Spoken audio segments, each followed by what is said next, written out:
Well, welcome back to the Spiritual Uplevel Podcast. I'm your host, Jeri Cristine, and today I have a really special guest. Soph Stafford is here with us today, and she is an energy alchemist and taps into Akashic Records, which I'm so excited to talk about because I'm still learning about that myself. So, thank you for being here today. I'm excited to dive into this with you. Me too. I'm very excited to be here. Thank you for having me. Yeah, thank you. I'm going to read a little of your bio here. I love your bio. It shows your personality. Soph Stafford is an energy alchemist, connector, and Akashic Records practitioner who specializes in spirit guides and energetic alignment. Soph is also a pop culture tragic and vintage country music fan who has manifested the heck out of life. She has traveled the world, met celebrities, drinks tea like a mad woman, and has a shameless crush on Tom Selleck. Who doesn't? Soph's mission is to make energetics practical, simple, and accessible, less woo-woo and more woo-hoo. And I love that. As you know, I like to make the woo-woo approachable for people because the truth is, you know, you don't have to be a hippie or a monk meditating, in an ashram somewhere. We're energetic beings having a physical experience, and it can fit into our normal life, right? Absolutely. Yeah, it's available to everyone. So tell us how you got started in this journey.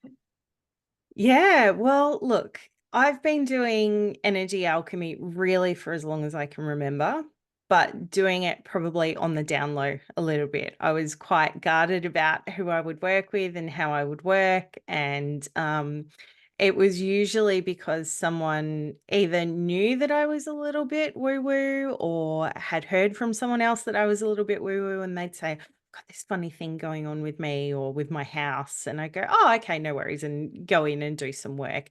And it was never formal, and I've never charged for it. It was just something that I did that, I wouldn't say I was embarrassed by, but I was self-conscious of, because, like you said, we're having a physical experience, and you know, sometimes there's a perception around this sort of Yeah. work that it can be very wackadoo.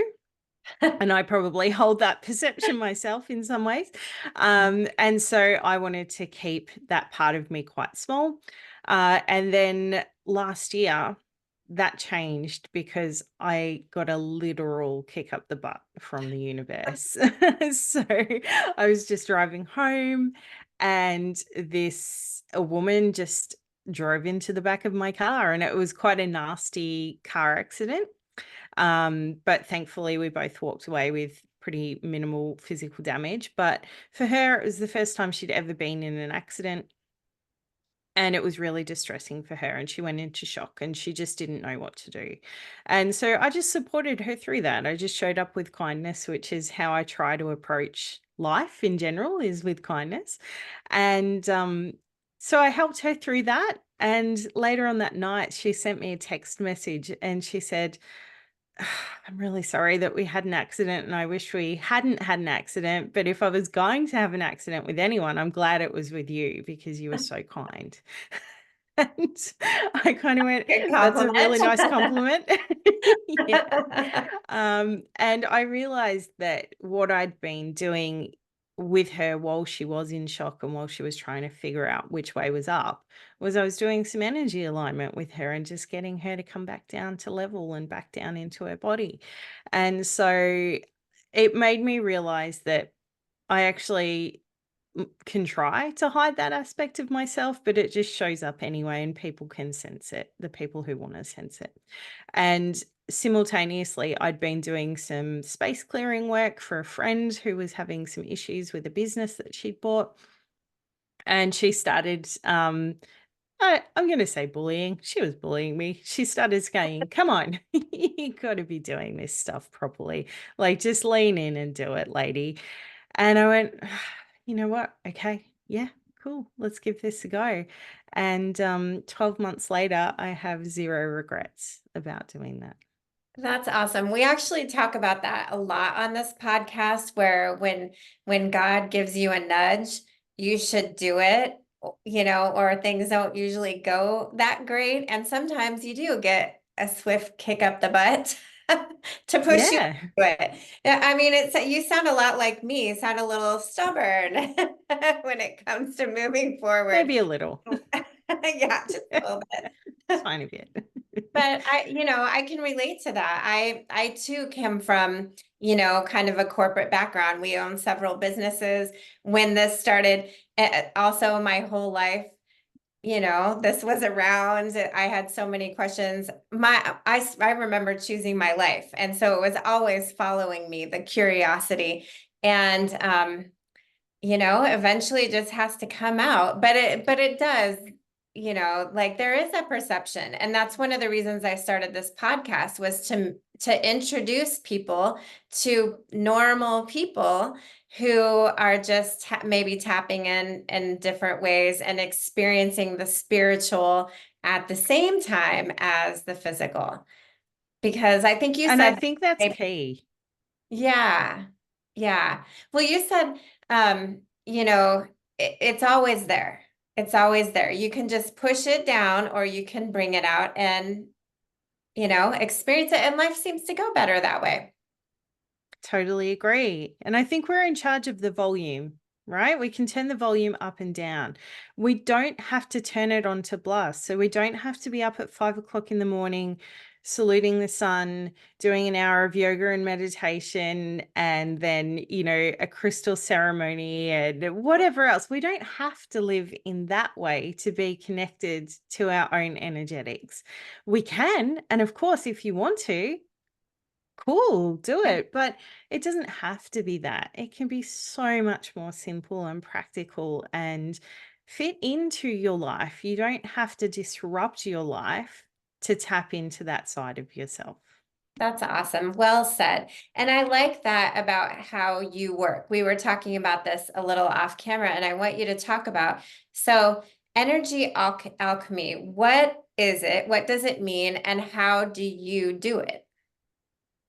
So, look, it probably means lots of different things to different people. I've certainly seen other energy alchemists out there, so I don't know that I could comment on generally what energy alchemy is. But for me, the way that I work, I've called it energy alchemy, because that felt like the right way to describe it. So, really, how I work is remotely, because literally it's a remote medium. I don't do physical hands-on healing or anything like that. I have trained in Reiki, but that's not the space that I like to work in. So when I'm working with energy alchemy, if you booked in to see me, we would meet just like this over Zoom and we'd have a conversation. And I'd ask you intuitive questions around where you think you might be stuck, or what's been going on for you lately, or has there been a big shift or an event or something that's, made you decide it's time for an energy shift. And then when we close the book on that, that's when my work starts. So that's when I actually tap into your higher self and ask her what's going on. Because sometimes what we have conscious awareness of is not always what's going on at that energetic level. So that's when I might be talking to your guides. I might be talking to crossed over loved ones. I don't do mediumship. I'll receive messages that are about energetic shifts. I don't pass on messages from loved ones. That's a conscious choice that I've made. But I'm looking to see where there might be blocks to energy flow, or where there might be attachments that are holding you back.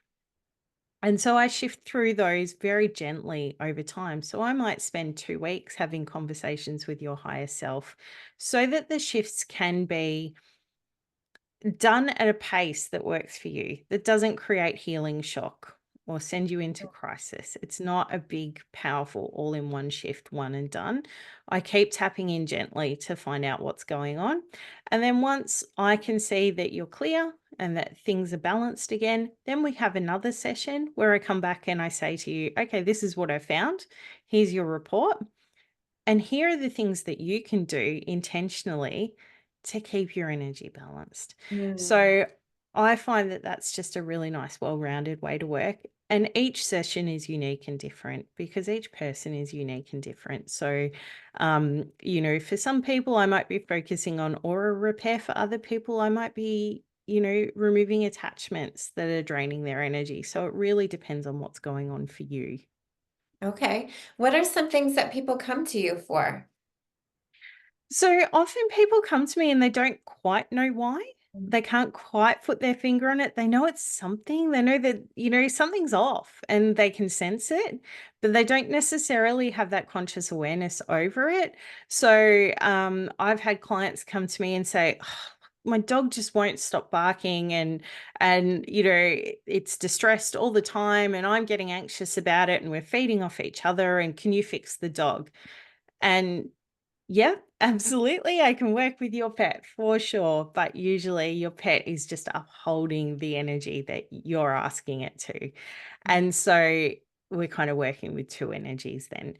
So it can really, really depend on the person. There's clients that I've got that have done this work for a long time. And so they have a great vocabulary around it. And so they might come to me and say, "Oh, I think I've got a cord that needs to be cut," or I can sense that something's going on with my aura or something like that.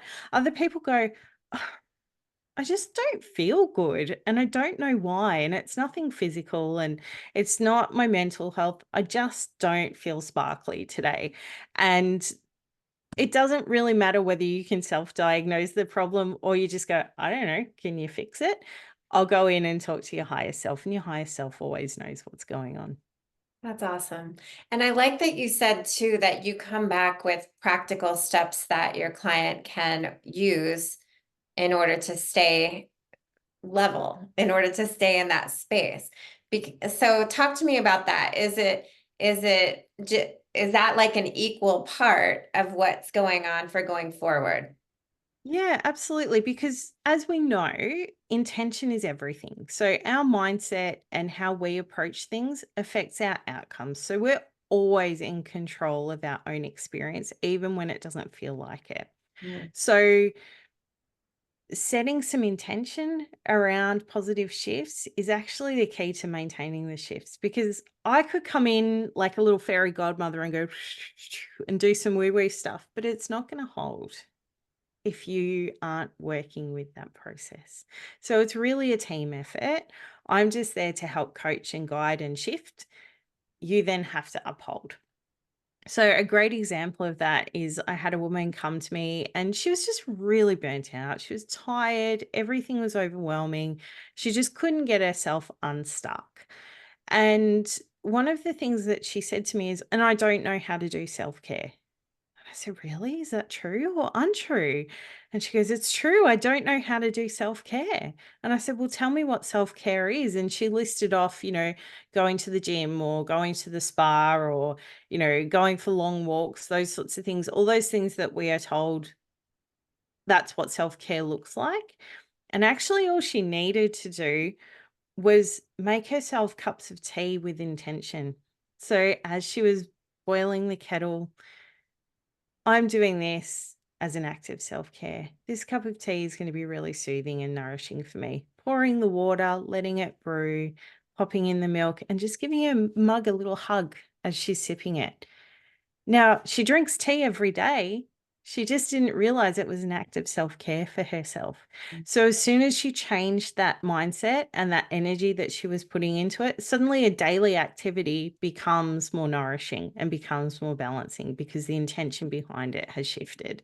So, I'm never going to say to people, "Listen, you've got to go to yoga twice a week and you need to be meditating every day for an hour and you've got to buy this, 20-pound crystal that will keep you grounded."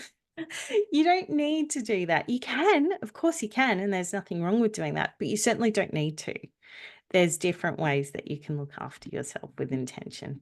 That's beautiful. I love that mindset shift because I have seen people and I've worked with people before who are so stuck on how they perceive something that you see like that little shift and then they go right back to it because that's what they believe and our beliefs And the story we tell ourselves it creates our reality. It's so powerful. Absolutely. Yeah. That's, I love that. So, Akashic Records is another thing that you work with. Now, um, I know some about this, but I don't know a lot about it. So, can you explain to our listeners in layman's terms what is the Akashic Records and how do you work with it? Yeah, sure. So, the Akashic Records, the way that I think of them is a filing cabinet for your soul. So, you can think of it as the internet of you. So, it's got your full soul history. And at any moment, if you want to Google yourself in the Akashic Records, you have access to your own Akashic Records, but they are password protected. So no one else can kind of snoop in there and, go in with the intention of curiosity to find out more about you at soul level. So for me to work in the Akashic Records with you, I need your permission and I need certain information to access you, or, it's like your password protection. And when I'm going into the Akashic Records, I'm looking for very specific information. So I'm not going in there with the intention of curiosity to find out whether you were a queen in a past life or whether you conquered an empire or something like that, because that's fun to know, but it's actually not helpful to know. So we're looking for really specific, helpful information. So when I do a reading, it works a little differently to energy alchemy. You would give me certain information about you so I can locate you in the Akashic Records. Then I will go away and I might spend 4, 5, 6, 7, 8 hours, however long it takes, doing your Akashic Records reading. And then I will come back to you and we will spend 75 to 90 minutes together going through the findings. And so what I'm looking for is who you are at soul level, where you came from, where you draw your energy from, and what positive choice looks like for you, what your divine gifts are. And then I'm looking for any karmic patterns or blocks and restrictions that may have been created 15 lifetimes ago, but you're still upholding them today. Because once you have conscious awareness over something, it's so much easier to shift. Mm. If you don't know about something, you can't change it. So again, really the focus of the Akashic Records readings are to go a little deeper than energy alchemy. Energy alchemy works with current state, where you're at today. What's your energy doing today? The Akashic Records is really looking at your soul's history to find out if there are things from 10 lifetimes ago that you're still choosing to uphold today, either knowingly or unknowingly, that are blocking your energy flow. And once we know about them, we can shift them, and we shift them through action and through positive choice. And so what I like about the Akashic Records readings is you can tell by the results whether or not it's been helpful. So it's quite quantifiable. So that's why I love working in the Akashic Records, because it's really powerful stuff. But you only do it when you're ready to actually shift through some things. You don't want to go and get an Akashic Records reading because you're curious or because it might be fun or interesting. It is all those things. But unless you're actually going to put some action behind it to make new positive choices, it's probably not a great deal of value to you. So that doesn't mean you have to be militant about it. It doesn't mean I'm going to say, right, here's everything you need to change. I'm never going to say to you, okay, quit your job, sell your house, burn down the barn, let the horses run wild. It's always about small, accessible choices every day. Wow. And is that how it works for you? Are you shown the things, like only the things that will help somebody where they're at today? Because, Absolutely. So if we were looking in your Akashic Records, I'm asking very specific questions for every reading. And it's either a yes or a no. There's no maybes. It's just yes or no. And the way that I confirm that is through muscle testing. So I use intuition, but I also back it up with muscle testing. Some people will use a pendulum. I don't love the pendulum. I find muscle testing is a better modality for me. But either way, it's a yes or no answer. There's no maybes. very cool. And so in layman's terms, the Akashic Records is like a record of all the lives that your soul has lived, and you're looking for like patterns, like major, like something happened 10 lifetimes Hmm. ago and you're carrying it through. For some reason, it hasn't gotten resolved, and it's a way to resolve that. Wow, that is fascinating to me. So one question that I have, maybe off topic a little bit, is are eh, are their lives past and future, or are they happening simultaneously? I've heard people say, time is a construct of our uh, physical reality. So they're happening simultaneously. So if you fix something, you could be fixing it in other lifetimes as well.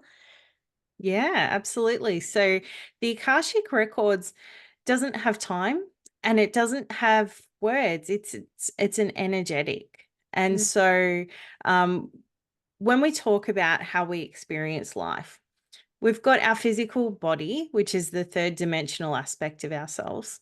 And then we've got our fourth dimensional aspect, which is our mind, our ego.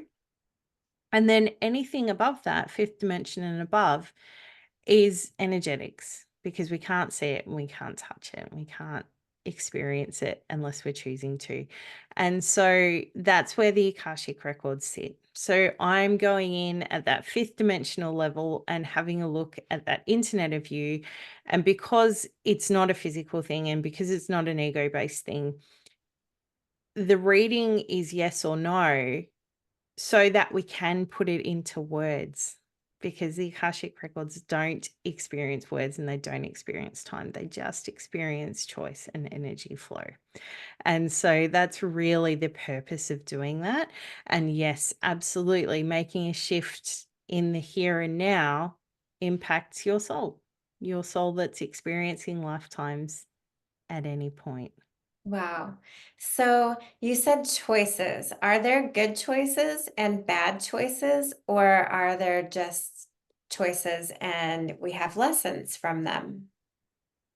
So, yes, with an asterisk. So, I wouldn't use the words good and bad. I would use a positive choice and a negative choice. So, if you think 200 years ago, what it was like to be a female and the amount of choices that we had access to, it's quite different from now.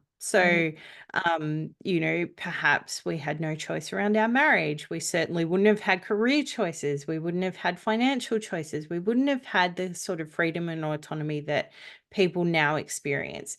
And so, when we talk about positive and negative choice, it's not necessarily good or bad. It's not a judgment. It doesn't have a value to it.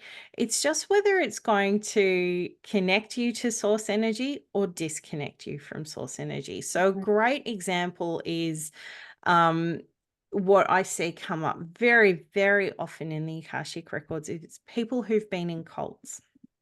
So, if you think about a cult, it requires suspension of your own belief system to conform to another belief system. And that will never be a positive choice.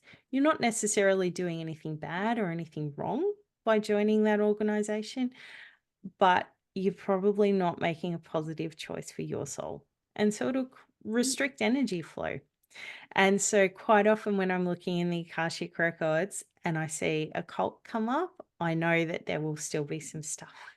And the great thing about positive and negative choice is when we're making negative choices in an ongoing way and we're creating a negative karmic pattern, all we need to do to shift that is start making positive choices in relation to that karmic pattern and it dissolves. So karma isn't vengeful, it isn't out to get anyone. It's just a universal law like gravity. Gravity doesn't have an agenda, it just is. Mhm. And that's what karma is as well. Wow. Wow, that's fascinating. And the way that you described cults, that describes a lot of things, especially today when we're being divided so much, and told this is what you should believe and don't explore anything else. Don't, everything else is bad. That's interesting. That speaks to me. Not that I've been in an official cult, but that speaks to me.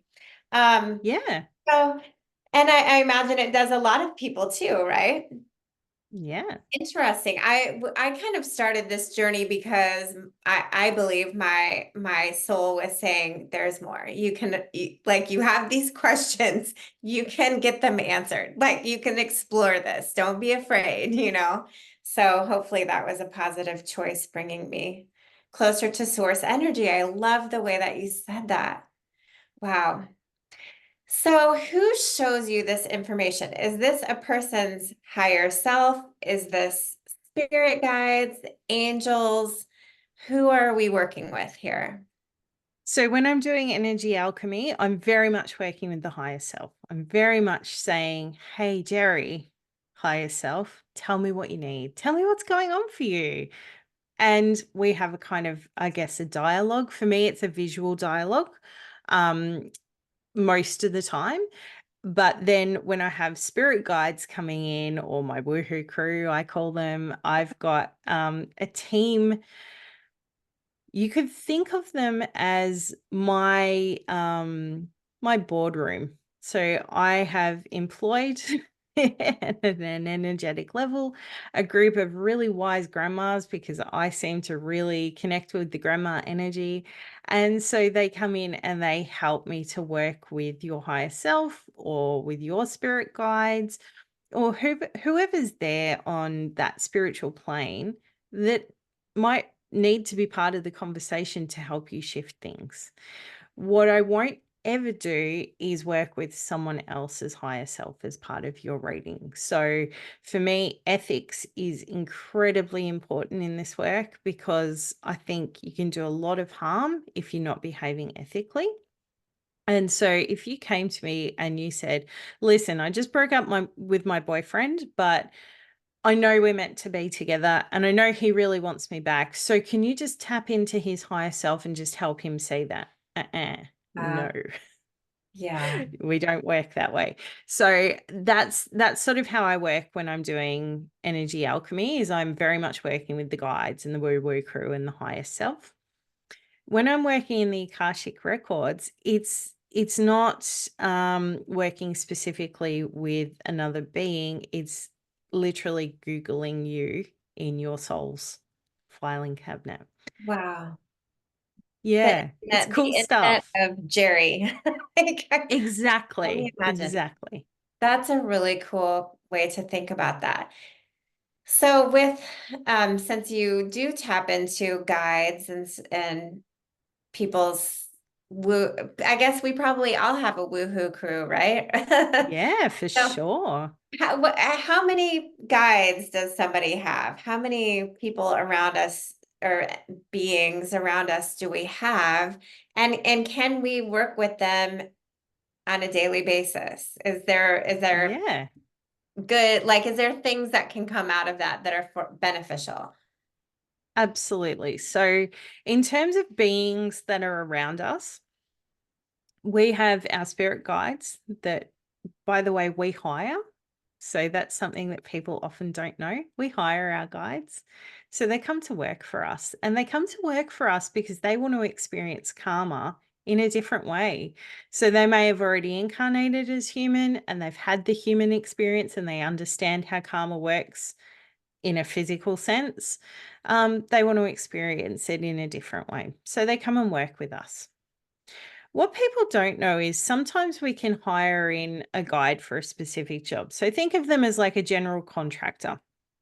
You have them come in because you need some help with something specific. And often when we're young kids and we're going from that kindergarten age into that school age, where we start becoming aware of how we fit in the world and what the world expects of us, we will often hire guides to help us. So, for example, you might be a really rambunctious kid, and then you get into a classroom and the teacher keeps saying to you, you've got to be quiet now. This is quiet time, or no talking, or it's someone else's turn to talk. And you suddenly start going, oh, I need to learn how to be quiet. And so you'll hire a spirit guide who's like, great, I can help you with that. And so you learn to calm down. That is amazing. And that guide is incredible unless you forget to fire them. Oh, You can fire them. And if you don't fire them, they'll keep doing an amazing job for you. They will do an incredible job. But when you're 20 and you need to be speaking and as part of your job, perhaps you need to find your voice. If you've got a guide that is helping you stay quiet, they'll keep doing a great job of doing that. And if you haven't fired them, they're just going to keep on working for you. So it's not that they're a negative guide or anything like that. They're just doing a really good job of what you hired them to do. It's that you've forgotten to fire them. So spirit guides, you have a core group of guides. Some guides you're born with, and it could be because you've incarnated with them before. Other guides you're hiring along the way, and you usually do it in early childhood. That's when you start to hire your team. But as I said, not all of them have to be there forever. You can move some of them on if they're no longer helpful, and you can hire new guides. So if you've got a big change in your life, for example, you have a car accident and then you decide to step into a more spiritually aligned business, you might hire a team of, I call them my golden girls, so my elderly ladies who help me do this work. And so that's what I've hired them to do, and they're doing a fabulous job of doing that. wow. So as an adult, and we have something that we want to hire guides for, how do we do that? Just ask. Just ask. You don't It's have as to simple as that. meditate. You don't have to go through No. a process. Just ask. No, just set your intention and just ask it to be upheld. So I've got a friend who she's got a great crew of guides, and she thinks of them as like her Amazonian warrior women, like they're very tough. They keep her, really upright kind of thing. But what can come with that is this really bombastic energy where she's like, right, everything happens on my time frame. So Mhm. what she needed actually was someone who could help her pace herself so that she wasn't just showing up in life with this really forceful energy all the time. And so I said to her, okay, let's hire you a new guide. What do you need? And I realized what she actually needed was a drummer. So she's hired a drummer. So she's got a drummer who's part of her guide crew who keeps her on track with pace. And, that drummer has served a purpose, has helped her understand more about herself and given her conscious awareness of her own behavior. And so now that drummer's not with her all the time, that drummer just pops in when she starts getting a little out of hand with her timing and just, gets her back on track pace wise. So that's how it works. It's nothing extraordinary. You don't need to, go and bathe in the ocean in a full moon or anything like that. Just, Thank goodness. talk to the universe. You just put a help wanted sign up and hire the person or the guide or the being or however you want to think of it that's right for you in that moment. Just remember, if you're hiring them for a very specific purpose, maybe making a big life change, make it clear that it's a contract. And it's only for the time that it's useful for both of you, and then it dissolves. Wow. So I'm just thinking about my own experience. I'm going to give you the experience and my perception of it and how it may have changed based on this conversation. So when I was in about eighth grade, my parents got divorced. And, me and my sister and my mom, we were a mess. I just remember seeing my mom crying. How are we going to do this after my dad left? And I said, I will never let this happen to myself. And I did not get married until I was 37. And even after I got married, I don't know how my husband stayed married to me because I was still very like, this is never going to happen to me. And it was really hard for me to let him in. And I always thought that that was because like trauma, and I like set this, you know, I don't know, way of being that I believed I Yeah, was it's a after that. response. Yeah. Yeah. But after, some meditations, I said, okay, this is not helpful for me anymore. And I don't want to be like this. I want to be more loving. And it changed really quickly. And so I'm wondering now, because I know that change can be quick and easy, like I probably unknowingly hired a guide who was like, all right, girl, I've got you. And, and had me. Yeah. And then I needed to release that guide so that I could be more feminine and loving with my family and open my heart. So, Yeah, absolutely. I mean, without tapping into your Akashic records, because obviously I don't have your permission and I haven't done that, that sounds symptomatic of hiring and firing a guide, which is exactly what you needed to do. It served its purpose. It came in and it did a great job of protecting you while you process that trauma, because of course it's trauma. It's traumatic seeing your parents in distress and mhm, experiencing your own family separation. That's mhm. trauma for sure. And so you put a call out and said, look, I need some help with this, help wanted.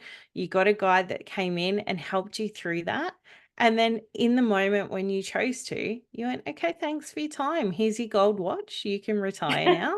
I'm going to go in a different direction. And you've had a restructure, and that's fine. That's how it should be. Um, but obviously, without looking into your Akashic records, I can't say that is for certain what it is. The other thing that it potentially could be is that you created a contract with your mum where you said, right, I can see your pain and I don't want to experience this. So I'm cutting that part of myself off. And then when you decided that that was no longer useful, you tore up that contract. And we make these unconscious or spiritual contracts with each other all the time. We're here to interact with other people and other beings, and that impacts us. And so we do. We make marriage vows, or we take religious vows, or we join military organizations that expect us to take vows. And for as long as we choose to uphold them, and that could be many, many lifetimes, we will uphold them. But we don't always uphold the vows we take. So it can really depend on what the situation is and how you process things as to whether you move through those things or whether you hold on to them. So when I'm looking in the Akashic records, I'm not seeing things that you've let go of. So I'm not seeing the guide that you allowed to retire. I'm only seeing the guide that you're still employing to do a job that's no longer serving you. Mhm. Wow, that's fascinating. I think I am going to give you permission to tap into my Akashic records. I want to know more about this. Cool. Oh my gosh, it's so fascinating. So, what is like, who is a perfect client for you? If somebody's listening to this going, oh, I'm feeling like it might make sense to talk to her, but I'm not exactly sure what. How do you encourage someone to just move forward and explore that? Well, firstly, I would say, do you have the intention to take positive steps for yourself? Mm, Because it's a team effort. So as long as you have that intent of, I want to change something, you don't have to change your whole world. You don't have to make dramatic changes. But if you can see that you're stuck in an area of your life, like with a guide, you might know, oh, actually, when I was 12, I hired a guide to do this, and I think it's still doing a great job, and I don't want that anymore. And you want some help to move that on, to have a retirement party, then that's the time to call me in. Or if you know that something's off balance in your home, for example, you might find that suddenly you can't get your house warm, or it doesn't feel like home anymore, or just something isn't quite right, or there's things going bump in the night. As long as you have the intention to shift that, it's a great time for us to work together. If you're like, you do the work, I'm just going to sit back, I'll pay you some money, and that'll be that, I'm probably not your person. But as long as you've got that intention to be part of your own shifts, we can work together. Absolutely. That's awesome. And I'm going to go back to this again. I just love how you say, like, you don't have to completely change your entire life just because I think sometimes we feel like, I know for me anyway, I can be very extreme. Like, I need to quit everything and go meditate in India for 3 months, like, and that's not ever been the case. I've never done that. And so obviously that's not the case. Like, you don't just because something is boiling up inside of you doesn't mean it has to be completely cut out. It can be little energetic shifts and your awareness on it and intention of it changing. I Yeah, absolutely.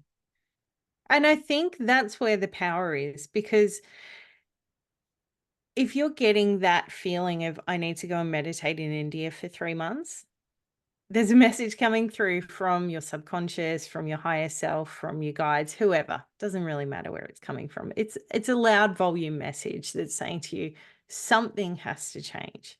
It just might not be that you have to go to India for 3 months. Much as we'd all love that eat, pray, love experience, it's not practical, right? exactly. It's really hard.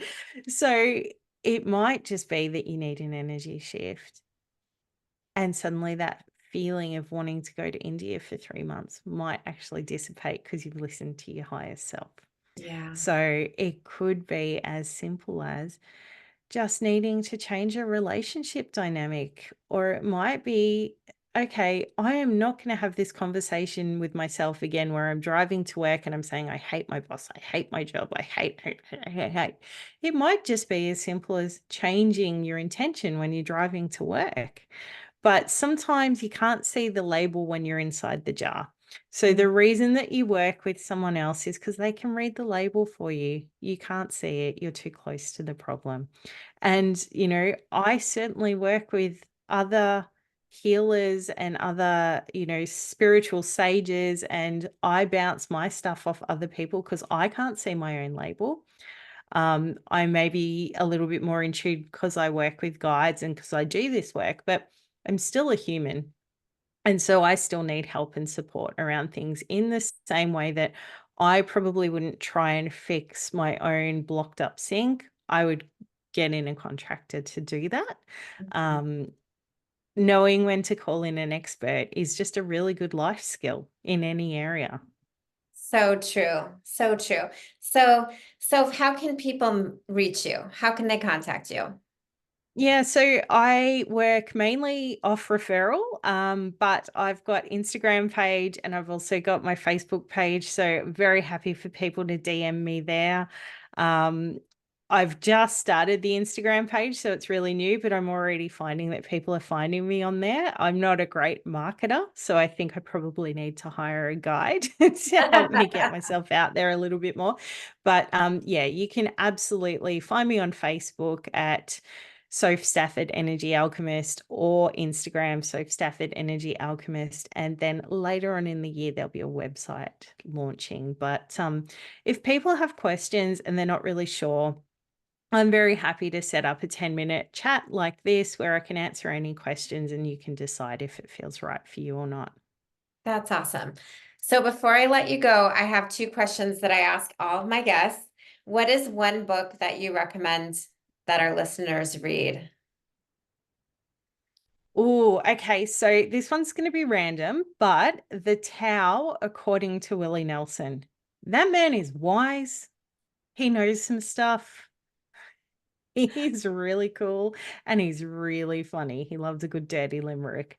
And it's only a very short book. You could read it in an afternoon, and it's one of those books where you can pick any page and just read that page and you'll get something from it. I love That's it. awesome. I haven't heard that one, so I'm going to have to check that out. And then finally, what is one thing that you wish everyone in the world knew?